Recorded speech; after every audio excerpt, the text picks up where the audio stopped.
menyikapi ancaman dosa, maka Ahlussunnah wal Jamaah mengatakan bahwa setiap ancaman neraka, jika Allah Subhanahu wa taala, atau setiap ada dalil tentang ancaman neraka, maka itu dikembalikan ke masyiatillah. Masyiatillah itu kehendak Allah. Jika Allah kehendaki benar-benar dieksekusi, diazab. Kalau Allah kehendaki dimaafkan, kecuali dosa syirik dan kufur, selama pelakunya belum bertaubat. Jadi ancaman seperti ancaman di banyak ayat, banyak hadis, maka dikembalikan kepada kehendak Allah Subhanahu wa taala. Jika Allah mau, Allah dieksekusi. Kalau Allah mau, dimaafkan, kecuali dosa syirik dan kekufuran.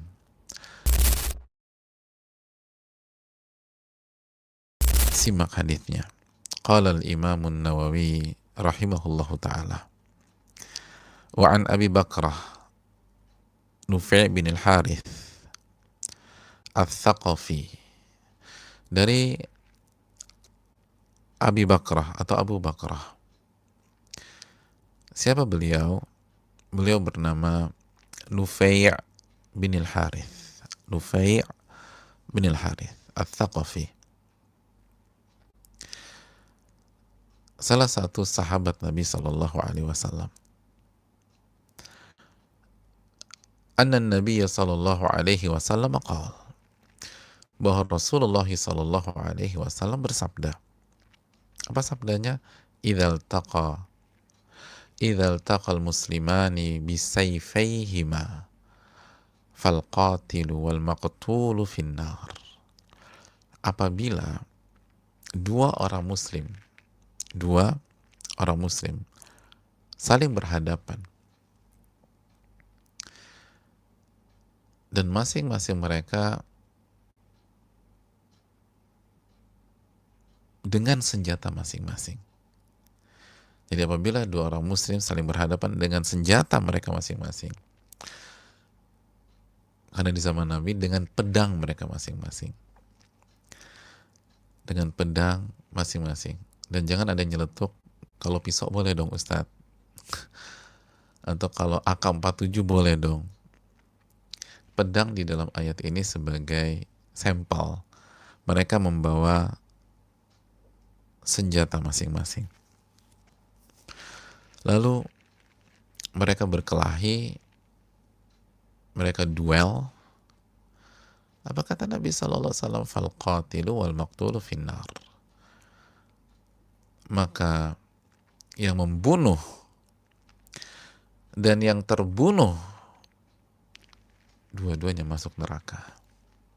Allahu Akbar.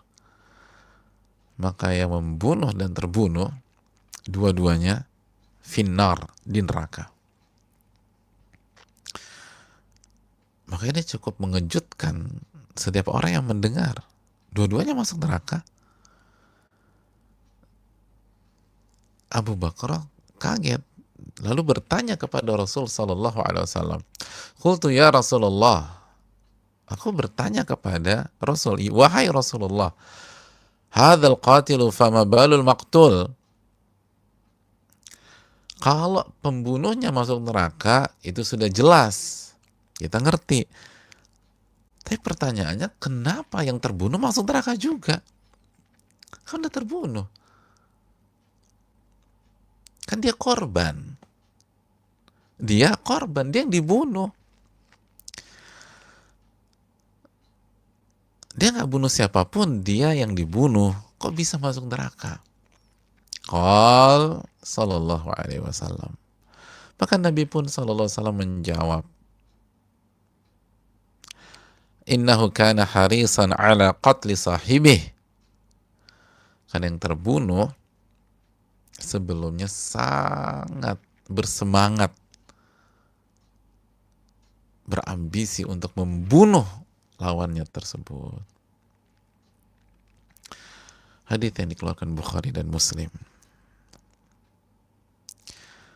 Karena yang terbunuh sebelumnya semangat untuk membunuh lawannya itu.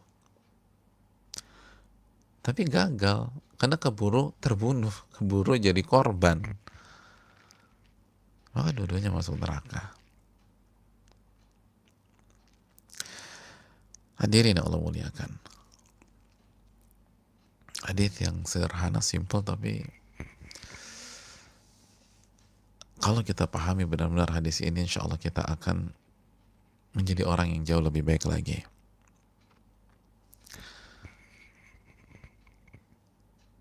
Tapi sebelum kita bicara tentang hadis ini, sebagaimana biasa kita berkenalan dulu dengan sahabat yang meriwayatkan hadis ini, Abu Bakrah atau Abi Bakrah, Nufai' bin al-Harith. Hadirin Allah muliakan, siapa Abu Bakrah? Sekali lagi nama beliau Nufai' bin al-Harith. Beliau dikenal dengan Maula Rasulullah sallallahu alaihi wasallam, hamba sahaya Rasul sallallahu alaihi wasallam. Tapi ceritanya begini. Jadi ketika terjadi pengepungan Taif, maka Nufai' bin al-Harith itu dia belum masuk Islam nih. Dia lari dan dia cari Nabi SAW dan ketemu dengan Nabi SAW. Wa aslama ala yadi. Lalu Nufai' bin al-Harith ini masuk Islam di tangan Nabi kita SAW langsung.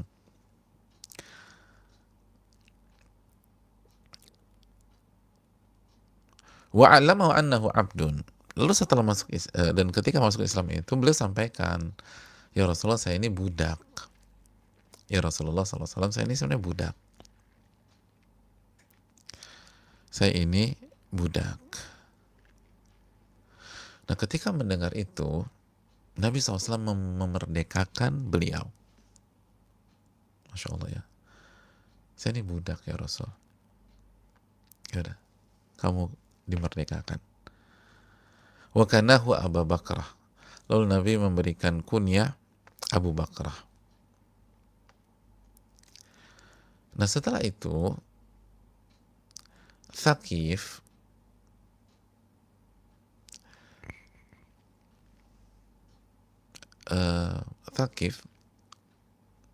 kabilah di mana Nufai' berasal, budaknya nih, ketika jadi budak itu meminta kepada Nabi SAW untuk mengembalikan Abi Bakrah atau Nufai' kepada mereka dengan status budak. Kan dia budak, kembalikan ke kami dong, kembalikan ke kami, karena perlu engkau ketahui itu tuh budak. Fa'aban Nabi SAW, tapi Nabi nggak mau. Nabi SAW tidak mau. Lalu Nabi SAW menyampaikan, huwa taliqullah wa taliqu Rasulillah SAW. Abi Bakrah ini, Nufai' ini, ia telah dimerdekakan oleh Allah dan Rasulnya. Allahu Akbar. Gimana perasaan kita kalau di posisi Abi Bakrah? Enggak, saya nggak akan kembalikan kepada kalian, karena Abu Bakrah bukan budak lagi. Abu Bakrah sudah dimerdekakan oleh Allah dan Rasulnya Sallallahu Alaihi Wasallam.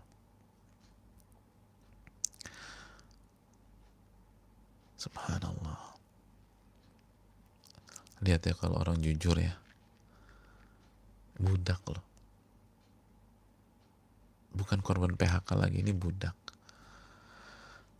Bukan dirumahkan lagi, ini budak. Bukan jobless lagi, ini budak.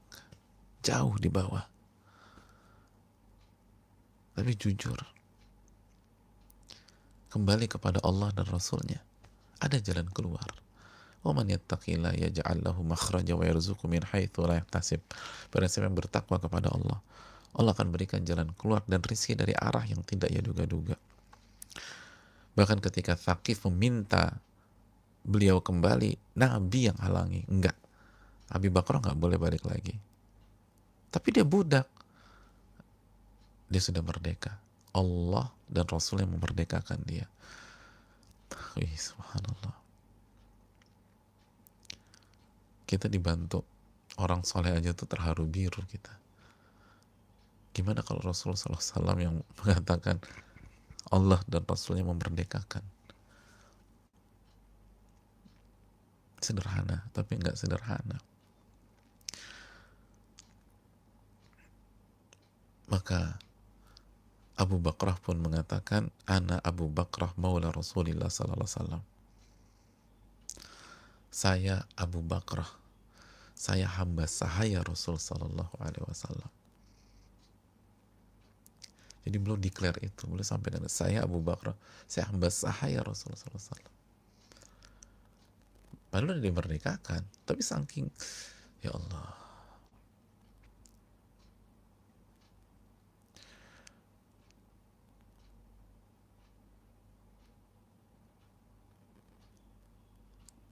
Tapi kalau manusia enggan, ya udah panggil saya Nufai.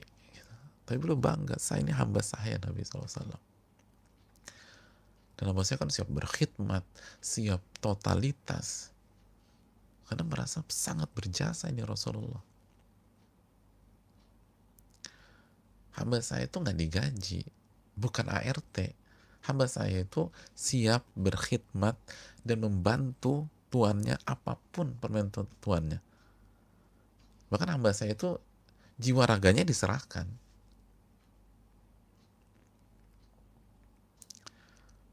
Jiwa raganya diserahkan. Padahal Nabi memerdekakan, tapi nggak diambil budak, tapi merdekakan. Tapi saking senengnya, ya Allah, ya udah, pokoknya apapun yang Nabi inginkan saya akan kerjakan. Siapa yang nggak bangga? Taliqullah wa taliqu Rasulillah. Allah dan Rasulnya memerdekakan Abu Bakar sallallahu alaihi wasallam. Lalu Nabi SAW mempersaudarakan beliau dengan Abu Barzah al-Aslami. Nabi biasa mempersaudarakan sahabat-sahabatnya. Dan Abu Barzah itu orang yang soleh dan warak sekali. Dan salah satu sahabat-sahabat pilihan. Lalu singkat cerita, lalu setelah itu Abu Bakrah itu tinggal di Basrah,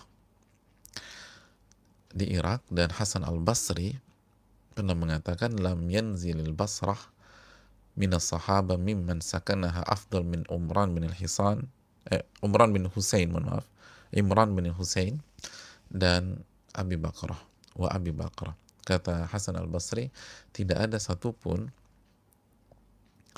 sahabat yang pernah tiba di Basrah lalu tinggal di Basrah yang lebih baik daripada Imran bin Husain, salah satu sahabat Nabi SAW, dan yang kedua Abi Bakrah.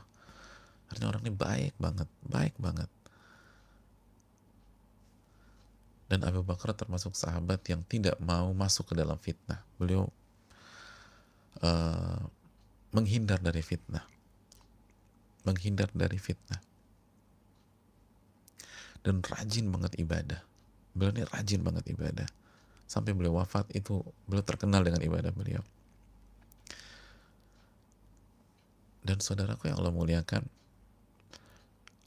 beliau pun cukup banyak meriwayatkan hadis Nabi SAW. Kurang lebih 132 hadis yang beliau riwayatkan dari Nabi kita Sallallahu Alaihi Wasallam. Dan ketika beliau sakit menjelang wafatnya, beliau kasih wasiat. Salah satu wasiatnya beliau minta kalau beliau wafat, beliau disolatkan oleh Abu Barzah al-Aslami yang dijadikan saudara sama Nabi SAW.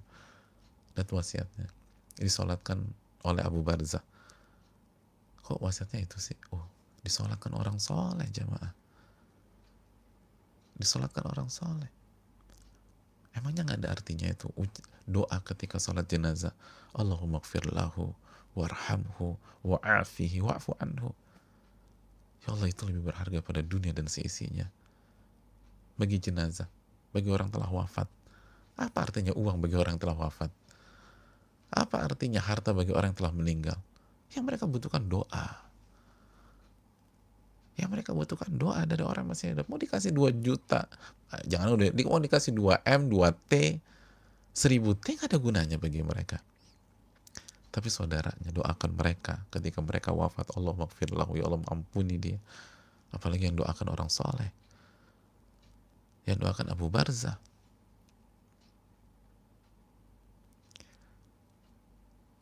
Itu sangat berpengaruh. Dan dia wasiat, kalau saya wafat, saya minta Abu Barzah mensolatkan saya. Begitu wafat, fasalla alaih.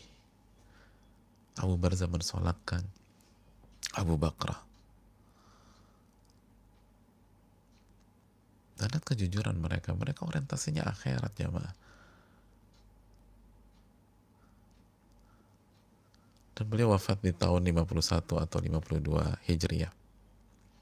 Dan anak-anak beliau itu sangat terpandang di Basrah. Sangat-sangat terpandang. Jadi orang-orang mulia. Bikathratil mal wal ilm wal wilayat. Itu anak-anak keturunannya menggabungkan 3 hal. Harta, ilmu, dan punya kekuasaan. Subhanallah. Padahal bapaknya dulu budak. Bapaknya dulu budak. Tapi jujur sama Allah. Dan fight, lari ke Nabi SAW. Lari udah, ninggalin kaumnya, lari ke Nabi SAW. Yang bilang saya ini budak. Oke, saya merdekakan. Diminta kembali, enggak. Abu Bakar sudah dimerdekakan Allah dan Rasulnya. Dan lihat bagaimana balas budi. Tahu bersyukur Abu Bakar. Saya ini hamba sayanya Nabi kalau begitu. Pokoknya minta apa aja saya akan lakuin. Minta apa aja saya lakukan. Saya akan siap bantu, saya akan support semuanya. Saya berikan, mau segala macam. Pokoknya saya, kalau bahasa sekarang, saya perintah lah. Hamba saya nggak digaji. Apa yang bisa dilakukan. Allah berikan keberkahan. Anak-anaknya dimuliakan. Anak-anaknya punya harta, punya ilmu, punya kekuasaan. Terus mau nyari apa lagi? Kalau udah ada tiga itu, sudah, itu full package, sudah paket komplit udah. Harta, kekuasaan tanpa ilmu bisa neraka jemaah. Tapi kalau 3 bergabung, akhirnya yang ada amal soleh. Kalau harta, ilmu yang bermanfaat, lalu kekuasaan bergabung, yang ada adalah amal soleh. Oleh karena itu, saudaraku yang Allah muliakan, jangan pernah down. Jangan pernah putus asa. Memang hari-hari ini nggak mudah. Tapi zaman dulu tuh banyak sekali nama-nama besar jauh lebih susah dari kita. Dan mereka bisa bangkit dengan izin Allah Subhanahu wa taala. Ini yang perlu kita camkan. Dan itulah Abu Bakrah. Wallahu taala alam bisawab. Oke, kita masuk ke hadis beliau. Hadis beliau, dan bicara tentang sahabat luar biasa, dan semoga potongan-potongan singkat ini bisa menginspirasi kita. Dan masih banyak cerita tentang setiap para sahabat, tapi paling nggak ada gambaran lah di setiap hadis. Dan kita mulai berkenalan, bukan menjelaskan biografi dari A sampai Z tentu saja. Jika A sampai Z ada waktunya, insya Allah mungkin suatu saat. Iya, Abi Bakrah Nufai bin al-Harith ini radhiyallahu ta'ala an, itu menyatakan bahwa Nabi SAW bersabda, idhal taqal muslimani bisayfayhima fal qatilu wal maqtulu finnar.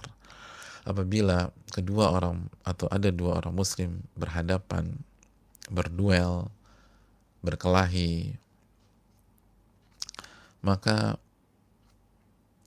yang membunuh dan yang terbunuh semuanya diancam oleh, bukan diancam, dimasukkan ke dalam neraka, finnar, dimasukkan ke dalam neraka, dalam hadis ini. Nanti kita jelaskan. Itu terjemahannya. Hadirin yang Allah muliakan,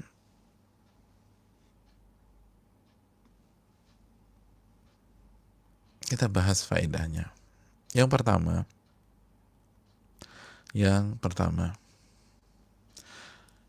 hadis ini lagi-lagi menjelaskan ada dialog dan ada tanya jawab antara Nabi dan para sahabatnya.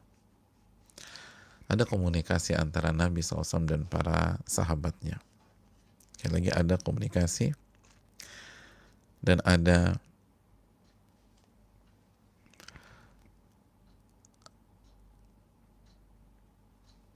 pembicaraan, ada dialog dengan para sahabat. Bukan hanya satu arah, tapi ada tanya jawab. Ketika sahabat agak janggal, belum ngerti, nggak paham, beliau bisa bertanya kepada Nabi SAW dan Nabi akan urai itu. Itulah kehidupan di zaman itu yang luar biasa diwujudkan oleh Nabi SAW dan para sahabatnya. Dan ini sekaligus ketawaduan Rasul Sallallahu Alaihi Wasallam. Lalu yang kedua jamaah yang Allah muliakan, hadis ini menunjukkan bahwa haramnya berkelahi, berduel, apalagi konflik atau berperang karena urusan dunia yang tidak dibenarkan oleh syariat. Nggak boleh, karena permusuhan dunia, ada wa dunyawiyah.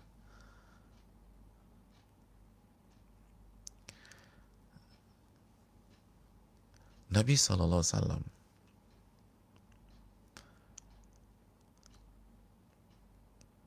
bersabda dalam riwayat yang lain, sebagaimana dijelaskan Al-Imam Ibnu Hajar. Kata Al-Imam Ibnu Hajar, kata beliau, Imam Al-Bazzar itu mengeluarkan sebuah riwayat yang di dalam riwayatnya Imam Bazzar ada keterangan tambahan. Dalam riwayat tersebut, idza tataltum 'ala dunya fal qatil wal maqtulu finnar. Apabila kalian berperang atau berkelahi atau berhadapan ala dunia karena urusan dunia, maka yang membunuh dan terbunuh masuk neraka.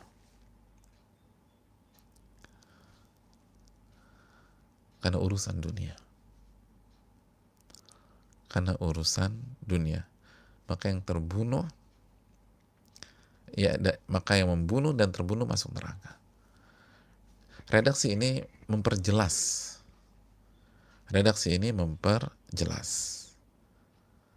Karena nggak semuanya. Nanti kita jelaskan ya. Jadi konteks hadis ini adalah ketika berhadapannya bukan karena alasan yang dibenarkan oleh syar'i. Ini gara-gara dunia. Gara-gara berantem, merebutkan uang atau kursi, jabatan, atau wanita, dan lain-lain. Atau fanatisme kesukuan, dan lain sebagainya.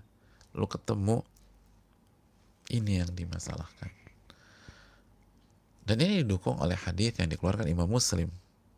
Nabi SAW bersabda, la tadhhabu dunya hatta ya'tiya 'ala nasi zamanun la yadri al-qatil fima qatal wala al-maqtul fima qutil. Dunia ini tidak akan lenyap sampai, maksudnya hari kiamat ya, dunia ini nggak akan lenyap kata Nabi, sampai akan datang sebuah zaman di mana seorang pembunuh tidak tahu kenapa dibunuh orang, dan orang yang terbunuh nggak tahu kenapa dia dibunuh gitu loh. Lu kenapa bunuh gua? Gak tahu. Gua nggak ngerti kenapa gua dibunuh, dan yang membunuh juga nggak ngerti juga. Subhanallah. Ada ini sedekah Rasulullah SAW, ada yang begitu. Nggak tahu alasannya nggak jelas. Kenapa Anda bunuh dia? Alasannya nggak jelas. Lalu ada. Coba kalau kita punya teman atau saudara polisi yang suka BAP dan segala macam, coba tanya, kasusnya ada nggak? Ada. Lihat sedekah Rasulullah SAW. Akan ada zaman kayak begitu. Yang membunuh nggak ngerti kenapa dibunuh dia. Anda kenal dengan orang yang Anda bunuh? Enggak. Dia nggak kenal. Dan dia bukan pembunuh bayaran dan seterusnya.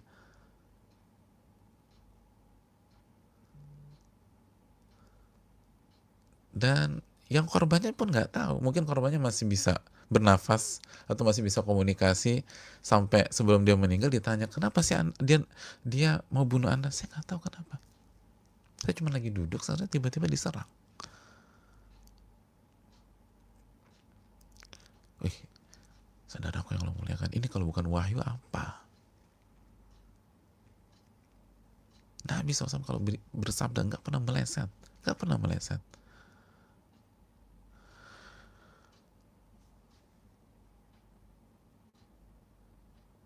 Gila, kaifa yakunu dzalik? Lalu ditanya, kok bisa begitu? Qalal haraj.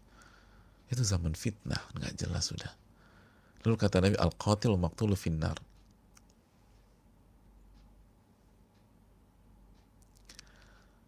Jadi saudaraku yang Allah muliakan,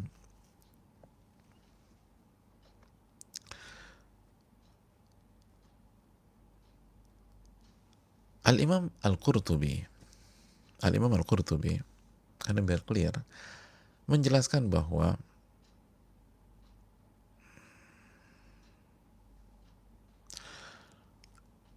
hadis ini menjelaskan bahwa pembunuh idza kana ala jahlin min talabi dunya au tibai hawa, apabila di atas kebodohan dalam rangka mengejar dunia atau mengikuti hawa nafsu, maka itulah yang dimaksudkan Nabi dalam hadis pembunuh dan yang dibunuh masuk neraka.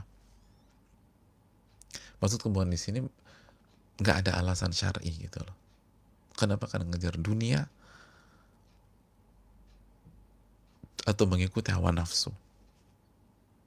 Mengejar dunia atau mengikuti hawa nafsu.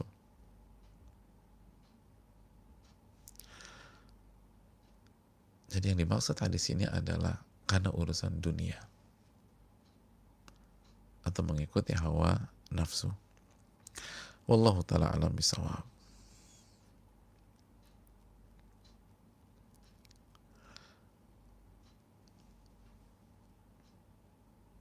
Adapun yang tidak demikian maka tidak masuk hadis ini. Karena ini penting. Karena kita tahu dalam sejarah sebagian para sahabat pernah berhadapan tapi beda kotak, bukan karena dunia. Makanya para ulama wanti-wanti, ini nggak ada kaitannya dengan mereka.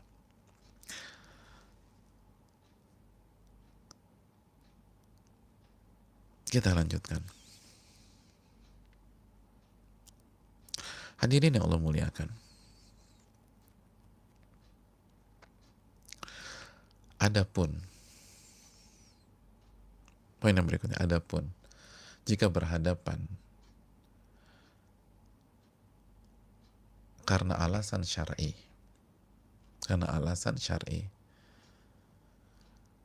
maka tidak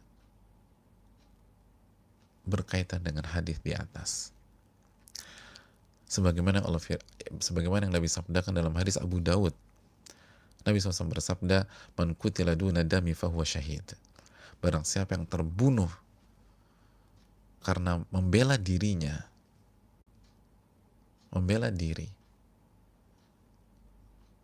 akhirnya dia harus lawan, lalu dia terbunuh, dia syahid. Wa man qutila duna ahli fahuwa syahid. Barang siapa yang terbunuh karena membela keluarganya, mempertahankan keluarganya, fahuwa syahid, maka dia mati syahid. Wa man qutila duna mali fahuwa syahid. Barang siapa yang terbunuh karena mempertahankan hartanya, hartanya mau dirampok, mau diambil, dia hadapi, akhirnya dia terbunuh, maka dia syahid, kata Nabi SAW.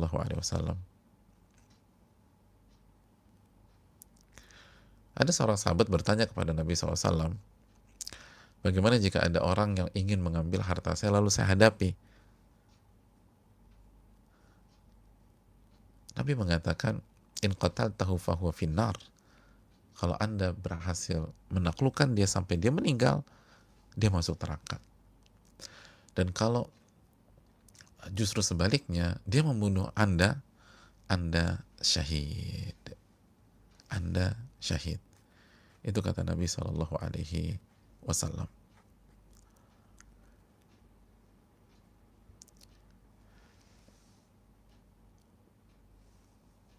Hadirin yang Allah muliakan. Dan dalam riwayat kan, Nabi dalam hadis Muslim, hadis Abu Hurairah, ara'aita in ja'a rajulun yuridu akhdha mali. Ya Rasulullah, bagaimana jika ada orang ingin merampas hartaku? Fala tu'tihi malak. Kata Nabi, jangan kasih hartamu. Jangan kasih hartamu. Ada orang nodong, ada orang ini minta, jangan kasih hartamu, kata Nabi. Qala ara'aita in qatalani. Tapi kalau dia nyerang gimana ya Rasul?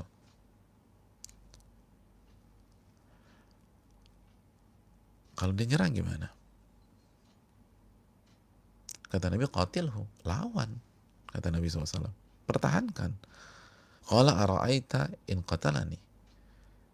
Ya Rasul, kalau dia berhasil membunuhku gimana? Fa anta syahid. Maka anda mati syahid. Qala ara'aita in qataltuhu. Kalau sebaliknya gimana? Aku yang akhirnya terpaksa membunuh dia. Habisan dia berontak segala macam, saya nggak bisa. Taklukkan, dia mati. Kata Nabi, huwa finnar. Dia masuk neraka. Dia masuk neraka.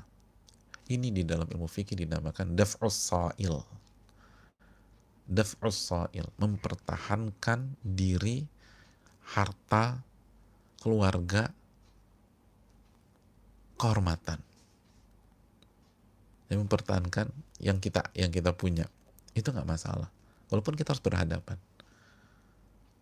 Makanya kan kata Nabi, kalau dia berhasil membunuh Anda mati syahid. Kalau Anda yang menaklukkan dia masuk neraka. Beda kotak, 180 derajat beda. Kenapa? Karena ini bukan karena uang, kita mempertahankan diri. Kita nggak mau cari gara-gara, kita nggak mau cari masalah. Dia nyerang. Tapi perlu kita ingat, dijelaskan para ulama fikih, kalau yang diminta harta, hadis ini kan, hadis Muslim kan, jika ada orang yang ingin mengambil harta saya, gimana saya harus bersikap? Kata Nabi kan, fala tu'ti malak. Jangan kasih hartamu. Lalu gimana kalau dia serang saya atau dia ingin membunuh saya? Lawan. Kata para ulama, arahan Nabi, jangan serahkan hartamu, itu perlu diperinci. Maksudnya adalah, ini bukan larangan yang mengharamkan.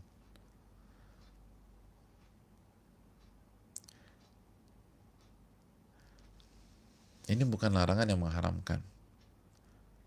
Terus gimana dong? Kita kasih apa enggak? Sebagian para ulama mengatakan, lihat maslahat. Kalau harta ya, lihat maslahat. Lihat maslahat. Ini dijelaskan juga oleh Imam Muhammad bin Shalih Al-Utsaimin. Lihat maslahat. Kalau misalnya maslahatnya lawan, kayaknya menang nih, segala macam hitung-hitungan. Dan juga yang diminta nggak seberapa. Yang diminta 5.000 gitu, goceng kalau orang Jakarta. Yang diminta 5.000. Ya Allah, kalau mati gara-gara 5.000, kadang-kadang kita mikir begitu ya, padahal nggak juga. Tapi lihat maslahat, dikasih 5.000, ya udah serahin aja deh gitu loh. Atau juga misalnya nggak worth it juga, nggak sepadan, nggak layak. Yang ngupung kita 5 orang badannya gede-gede, serahkan duit lo, berapa bang, goceng goceng gitu loh.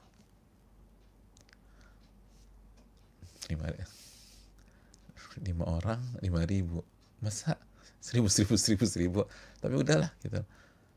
Kalau lo nggak kasih, gue habisin lo. Terus kita lihat hidup kita ini ada maslahat segala macam, anak 11, ini istri mau lahiran lagi, dan kata dokter kembar 3, jadi 11 tambah 3 14. Udah deh, goceng, udah pergi. Jadi lihat maslahat, kata para ulama. Kalau harta, kalau maslahatnya lawan, kalau qaddarullah ternyata kita kalah, syahid. Tapi kalau masalahnya kasih, udah kasih aja, lihat maslahat. Jadi serahkan, bukan takut, tapi lihat maslahat mudarat itu. Tapi ini menunjukkan bahwa ada kotak lain yang terkesan sama padahal tidak sama. Sama-sama berhadapan, sama-sama ada korban, tapi di hadis kita, hadis Abi Bakrah ini, dua-duanya masuk neraka. Dalam hadis Muslim atau hadis Abu Daud sebelumnya, syahid. Karena apa? Karena niat. Dan ini kenapa Imam Nawawi masukkan, karena niat. Kenapa dua-duanya masuk neraka? Karena niatnya, motifnya dunia. Adapun kenapa Nabi bilang syahid, karena niatnya mempertahankan diri, harta, kehormatan, keluarga. Niat beda, padahal sama-sama terbunuh, satu neraka, satu surga, syahid. Ini niatnya penting, jemaah. Niatnya penting, sama-sama terbunuh. Bahkan kata Nabi, dia bunuh orang, diserang kan, mau nggak mau dia lawan, dan dia nggak ada maksud, tapi kalau pas dia taklukkan, orang itu meninggal, nggak ada dosa sama sekali, nggak ada dosa, tidak ada dosa. Kenapa demikian? Karena dia nggak ada niat, dia hanya niatnya mempertahankan diri, itu terpaksa, udah nggak ada opsi lain. Kalau nggak, dia yang dilukai atau dia yang dibunuh. Bayangkan, satu kasus, bedanya timur dan barat. Satu kasus, bedanya utara selatan.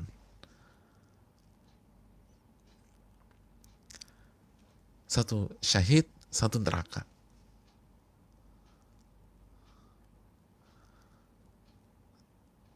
Satu pahala, satu neraka. Wallahu ta'ala a'lam bishawab.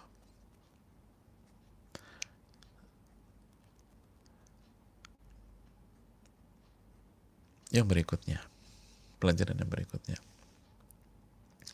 Hadirin yang Allah muliakan, Nabi SAW mengatakan, fal qatilu maqtulu finnar.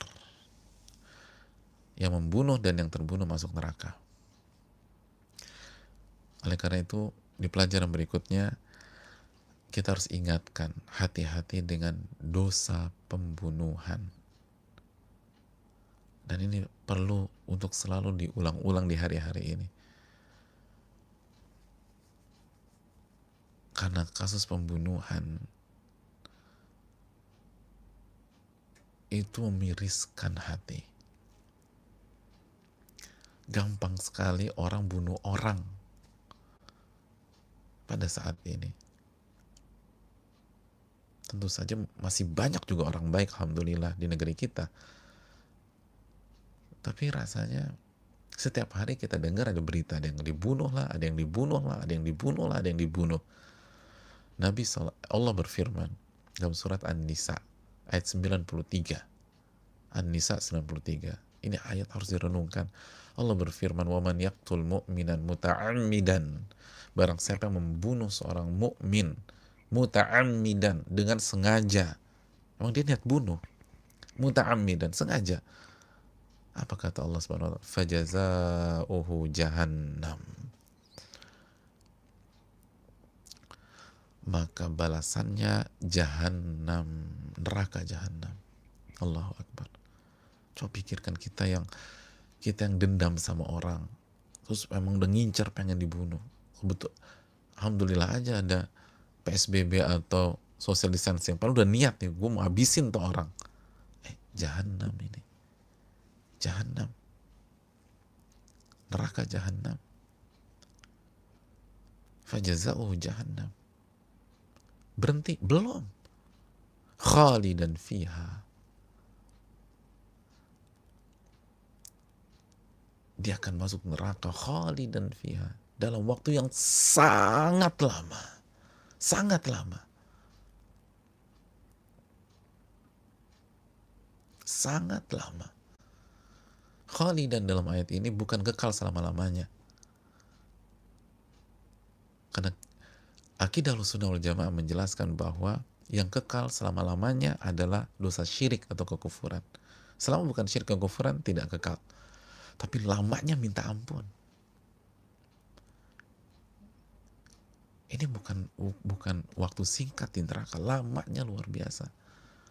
Selesai belum? Wa ghadiballahu alaih. Allah murka sama dia.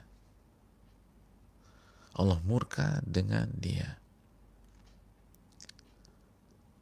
Belum selesai, belum. Wa la'anahu, dan Allah laknat dia. Selesai, belum. Wa a'addalahu 'adzaban 'azima.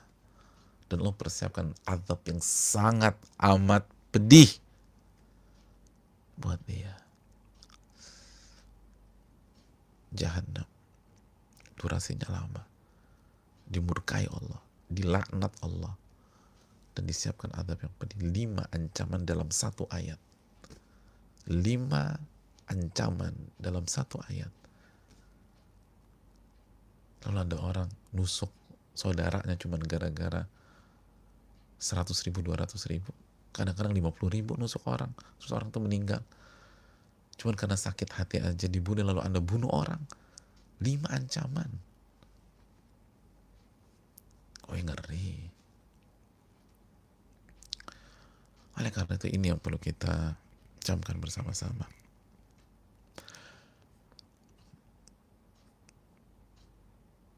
Yang terakhir, saudaraku yang Allah muliakan,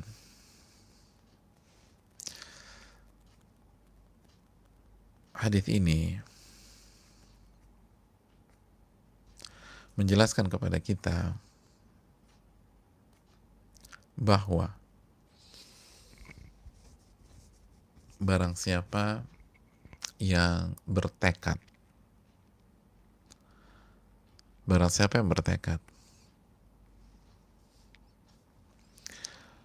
untuk melakukan maksiat atau dosa,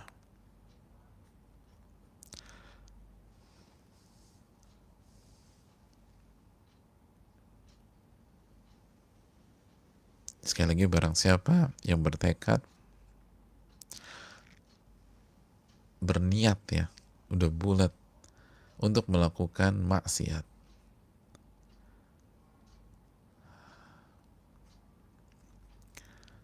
lalu ia pun berusaha, sudah melakukan usaha, sudah ada effort,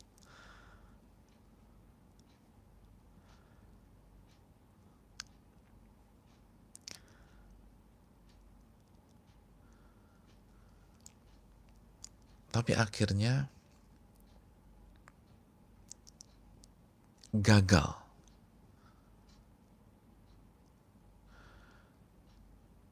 Bukan karena faktor dirinya,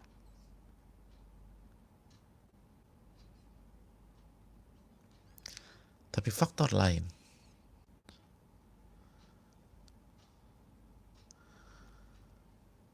Maka dia mendapatkan dosa. Dia mendapatkan dosa. Seperti dia melakukan dosa tersebut. Dia berhasil melakukan dosa itu.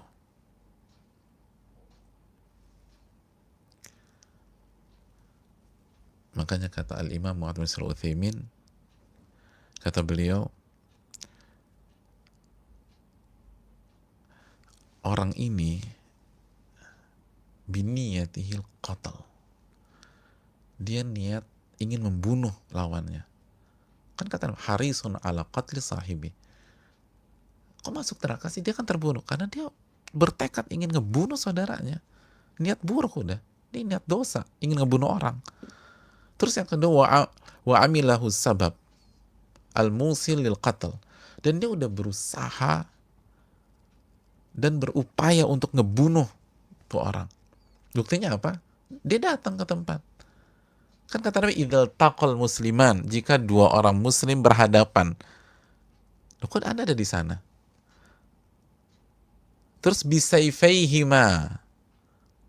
Terus dia bawa pedang. Itu kan effort. Ya kalau ingin, tapi gue ditantang, itu kan mau itu. Makanya niat, lalu ada upaya, lalu gagal, maka dia dapat dosa seperti jika dia berhasil mewujudkan hal tersebut.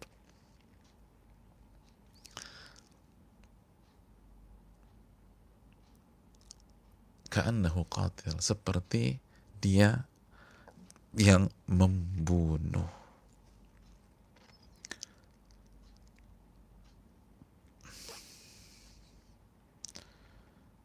Dan ini pandangan banyak para ulama, walaupun terjadi perbedaan dalam masalah ini, sebagaimana dijelaskan Al-Imam Ibnu Hajar Al-Asqalani, tapi bukan waktunya kita membahas perbedaan dalam masalah, dalam konteks seperti atau dalam sesi seperti ini. Tapi saya jelaskan kesimpulan banyak para ulama, diantaranya Al-Imam Muhammad bin Shalih Al-Utsaimin, dan tadi saya bacakan, dia ada niat membunuh, lalu sudah ada effort, sudah ada upaya, sudah ada usaha, tapi gagal. Gagalnya bukan karena nggak jadi deh. Gagalnya bukan karena takut kepada Allah. Gagalnya karena dia keburu kebunuh. Keburu terbunuh duluan. Itu gagalnya. Kalau nggak terbunuh, dia akan bunuh tuh orang. Maka sekali lagi, dia seperti pembunuh, kata para ulama. Ka'annahu qatil. Dia seperti pembunuh juga. Nah, ini hati-hati saudaraku. Niat bermaksiat, lalu ada usaha, ada upaya. Gagal, bukan karena faktor kita takut kepada Allah, tapi karena faktor lain. Kalau nggak ada faktor itu, kita akan eksekusi. Maka kita mendapatkan dosa seperti kita telah melakukannya.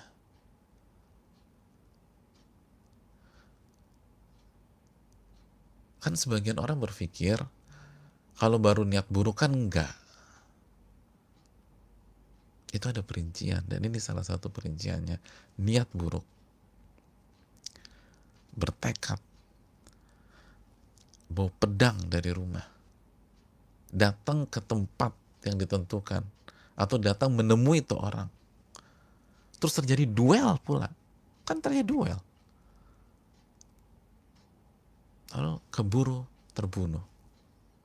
Oh, hati-hati. Hati-hati. Ada orang misalnya niat berzina,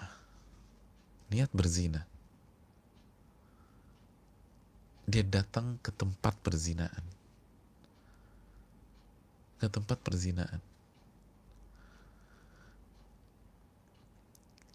udah ketemu,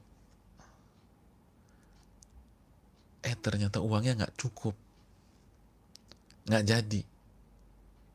Itu apa tuh hadirin? Udah berniat, udah ada effort, gagal, tapi bukan karena dia takut kamu, nggak cukup uangnya. Dia dapat dosa seperti dia melakukan itu. Ada orang ingin minum-minum, udah kita inilah, pergilah ke sebuah tempat hiburan, begitu sampai tempatnya ditutup, Atau begitu mau parkir kita lihat ada polisi, tempat itu digebrak, akhirnya pergi tempat lain. Niat, lalu ada effort, dia dapat dosa seperti dia melakukannya. Orang ingin pakai putau atau sabu atau paling nggak ganja, itu udah niat, terus dia nyari bandarnya, nggak ketemu-temu. Ternyata bandarnya lagi sakit, tapi dia udah cari tuh, di mana itu orang? Ada niat, lalu berusaha,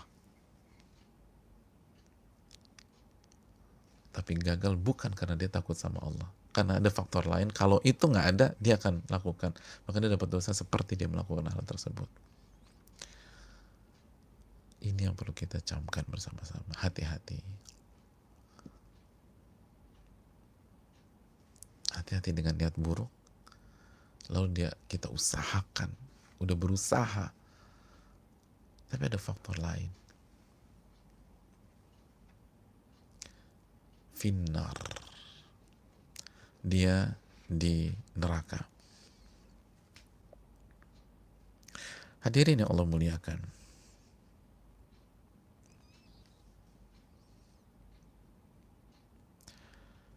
Itu yang perlu kita camkan bersama-sama.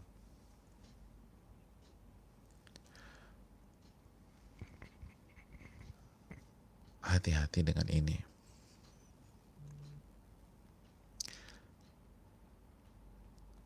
Dan terakhir kita tahu akidah Ahlussunnah wal Jamaah dalam menyikapi ancaman dosa, maka Ahlussunnah wal Jamaah mengatakan bahwa setiap ancaman neraka, jika Allah Subhanahu wa Ta'ala, atau setiap ada dalil tentang ancaman neraka, maka itu dikembalikan ke masyiatillah. Masyiatillah itu kehendak Allah. Jika Allah kehendaki benar-benar dieksekusi, diazab. Kalau Allah kehendaki dimaafkan, kecuali dosa syirik dan kufur, selama pelakunya belum bertaubat. Jadi ancaman seperti ancaman di banyak ayat, banyak hadis, maka dikembalikan kepada kehendak Allah Subhanahu wa Ta'ala. Jika Allah mau, Allah dieksekusi. Kalau Allah mau, dimaafkan, kecuali dosa syirik dan kekufuran. Wallahu ta'ala alam bisawab. Ini yang bisa disampaikan. Dan hati-hati dengan niat buruk. Hati-hati dengan niat buruk, apalagi kita sudah eksekusi, atau maaf, apalagi kita sudah berusaha, berupaya dan gagal karena faktor lain, maka kita dapat dosa seperti kita melakukannya.